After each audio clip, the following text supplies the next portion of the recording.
Not all BTS members will be equally successful commercially. Each member is already successful, critically and commercially, but they are pursuing different genres.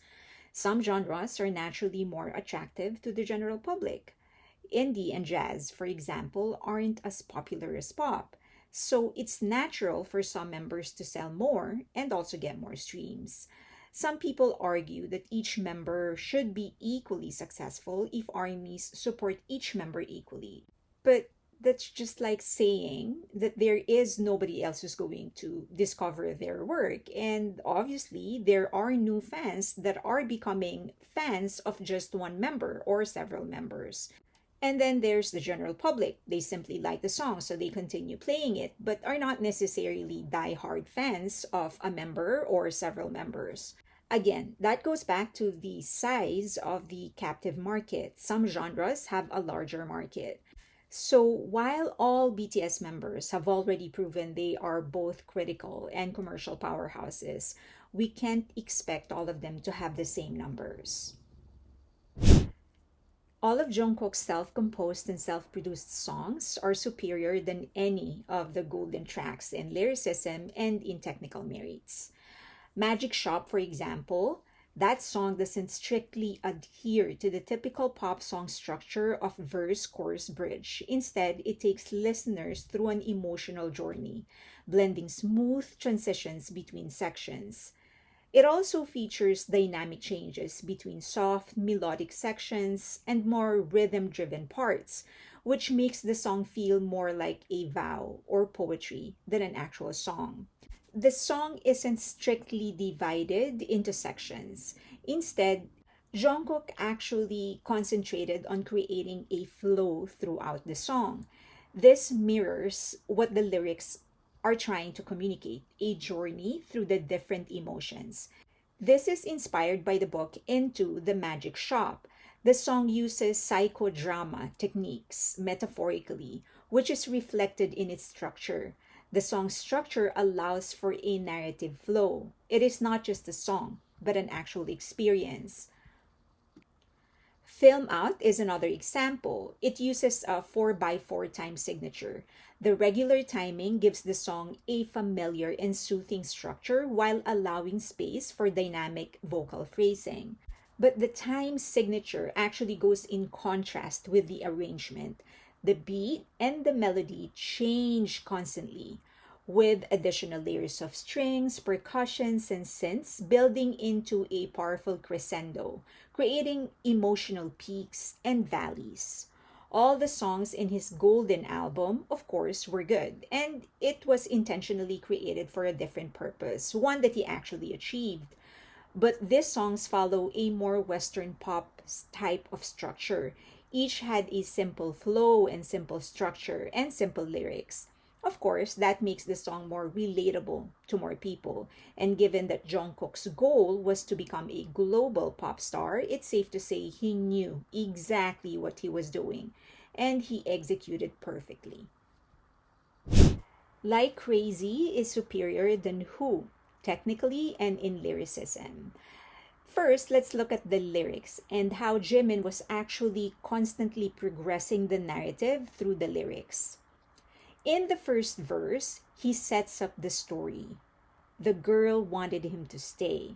Forget all of your excuses, he said, just stay with me tonight. By the second verse, he progresses the narrative. He chooses to leave. He chooses to drown in this superficial fun. He continued pushing the story in pre chorus. He describes his descent into this void, surrounding himself with strangers, thinking they will make him forget the loneliness that he was in, knowing he was going too far, but also not willing to stop. In the chorus, though, he finally gives in. He continues with his dizzying descent, but also he's asking for help. He cries out his pain. By the third verse, he finally sees his reflection, a reflection he couldn't recognize, but also admits there is comfort in that. Being able to waste time and not knowing what happened to him. In the outro, he finally comes clean. He knows that everything is going to eventually break him. And that's why he wanted to stay in his delusion, in this world that he knows he can get lost in. Because he knows that if he gets out of it, he's gonna break himself apart. That is one complete story in 5 parts, in less than 4 minutes. But his genius does not stop there. Another thing to note about this song is how the instrument actually remains constant, and it is his melody that changes and dictates the change in the emotion of the song. We know that Jimin was the one who created the melody. He had one melody in verses 1 and 2 and then changes it in the pre-chorus. And then in the chorus, the melody changes again and then changes again by the time he does the outro. The exposition and the narrative were multi-dimensional. He wasn't just telling the story through the lyrics. He was using every element in the song to progress the narrative and communicate the emotions he was feeling. RPWP is too intelligent for common listeners. It's not necessarily meant to be enjoyed, as it is meant to be understood. The lyrics are often layered, poetic, and symbolic, requiring listeners to unpack their meaning. They avoid cliches and challenge listeners to interpret the artist's message or even put their own meaning into it. Come Back to Me is one clear example. While it can and is most commonly interpreted as a song about or for someone who left, it actually is a song about the temporary, which is just about everything in our life. Everything is just passing, transient. But also, almost everything that goes comes back, although it may come back in a different form. For example, we lose the innocence of our youth as life takes over and life humbles us, but we crave it and we revert back to it, to the simplicity of thoughts when we grow older and gain some more perspective on what really matters. The theme itself and how it was written were not created with ease of understanding as the main purpose. RM was centered on his own thoughts and emotions. That was the center of the album, his emotions. And he himself admitted there is so much to unpack there. That translated in the lyrics of the songs in the album. That makes it harder to understand because he was more concerned about expressing himself than he was about being understood. You can only truly appreciate the depth of D-Day if you understand Suga's story as a member of BTS and as a solo artist. The songs in D-Day can stand on its own. If you hear any of the track for the first time without hearing any of Suga's previous songs, you will be able to appreciate its greatness. But the full extent of its emotional and intellectual depth may only be appreciated if you know the entire lore or narrative he started with August D. Snooze, for example, was the closure of So Far Away and Dear My Friend. So Far Away felt like he was talking with someone and sometimes to himself, but there is a constant feeling that the other person was actually with him as he was going through his emotions. Dear My Friend, however, was written for a friend he lost touch with, an ode to a connection that he lost. In both these songs, it was grounded on his journey, the difficulties he was going through, and how he was craving for that connection with his friend because he didn't have anybody else to lean on to. In Snooze, he was offering a connection to other people, a connection that he lost, a connection that he needed. In other words, he wanted others to have what he didn't but knew he needed. Without knowing the context of the first two songs, Snooze feels like August D was just being an older brother. Knowing the first two songs makes you see August D for who he is, a human being, imperfect but was trying to cope, but was very much alone. And he was trying to break the cycle of trauma by sheer kindness. I guess you can say that D-Day serves as the third act if his trilogy was a story or a movie. This is when he resolves the conflict and provides a conclusion. Precise, certain, done. And that's why he actually made it plenty clear that he is not going to do another album with that version of Augusty. Let me make it clear, he didn't say that he's never going to do another album as Augusty. He just said not that version of Augusty. J-Hope can fill a vacant spot in the global music industry. One thing about the global market, they like things simple. If you're a rapper, just rap. If you're a belter, hit those high notes. If you're a pop star, then sing pop. Once in a while, though, we come across people like Post Malone who can sing and rap. J-Hope, however, can push it even further by rapping, singing, and dancing. This is a triple threat on a whole new level. J-Hope has stretched himself creatively in the extent no one thought was possible, and he has done so in many, many levels, and he was successful in each try. Creatively, he has gone from light rap and dance tracks with Hope World. He went dark and totally conceptual with Jack in the Box, and then went street in Hope on the Street. He has rapped, sang, danced, and revisited each genre and his reach within that genre over and over again. Hope on the Street revisited dance roots.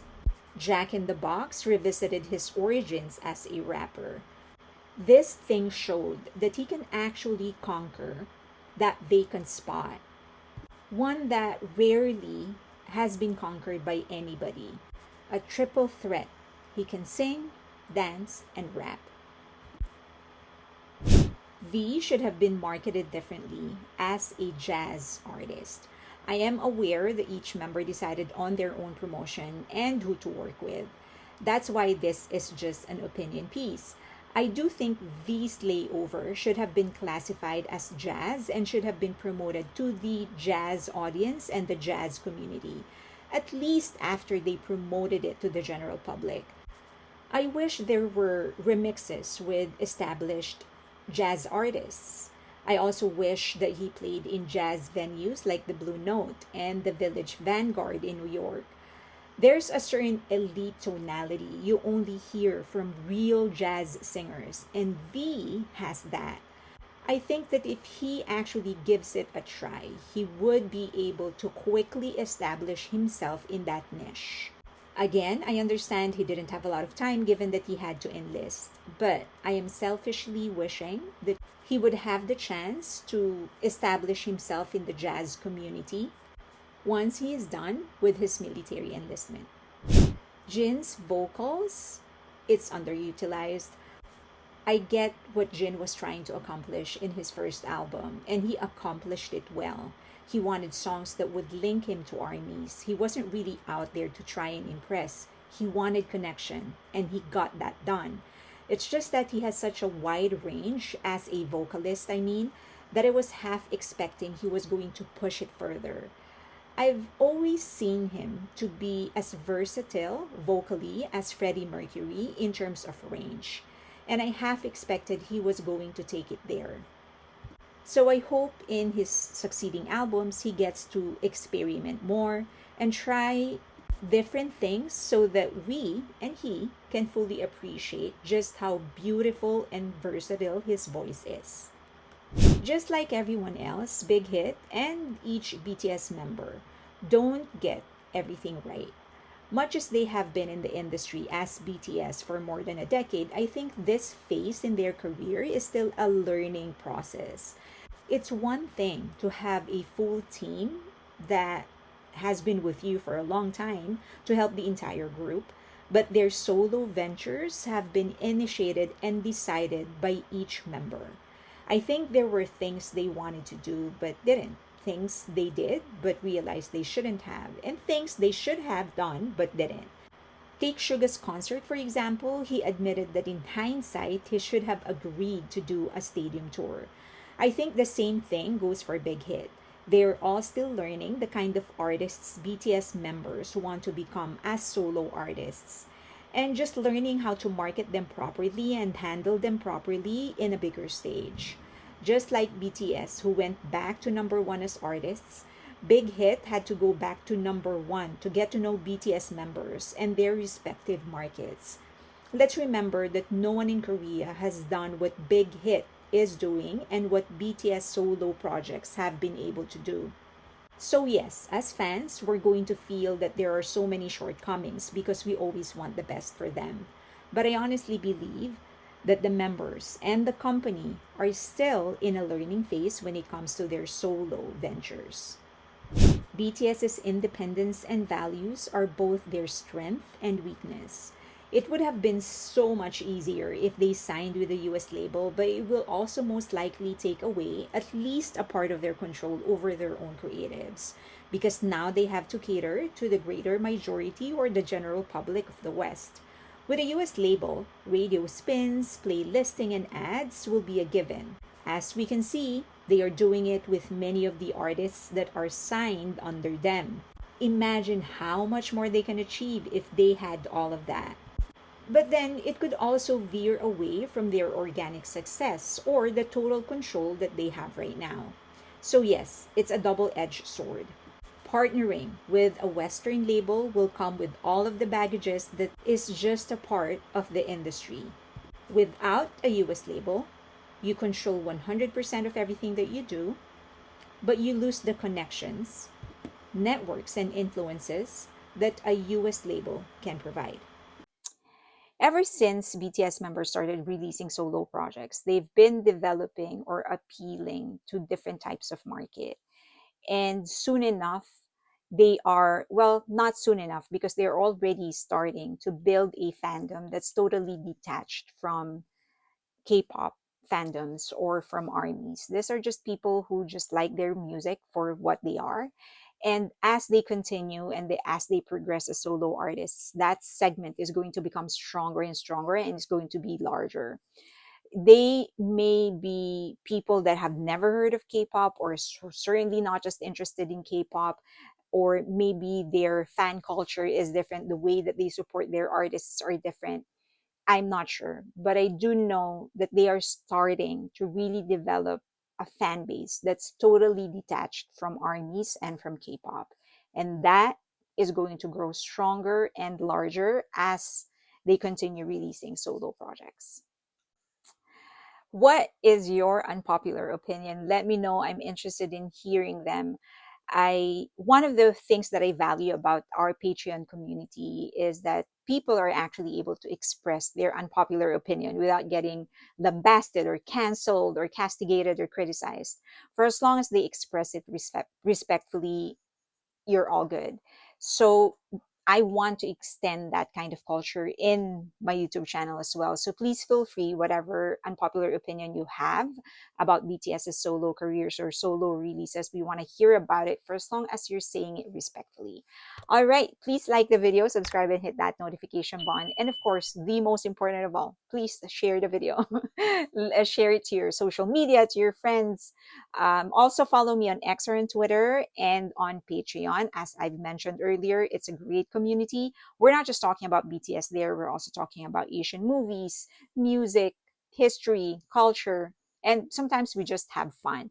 There is a free tier, so if you just want to try things out first, you're welcome to do so. See you there.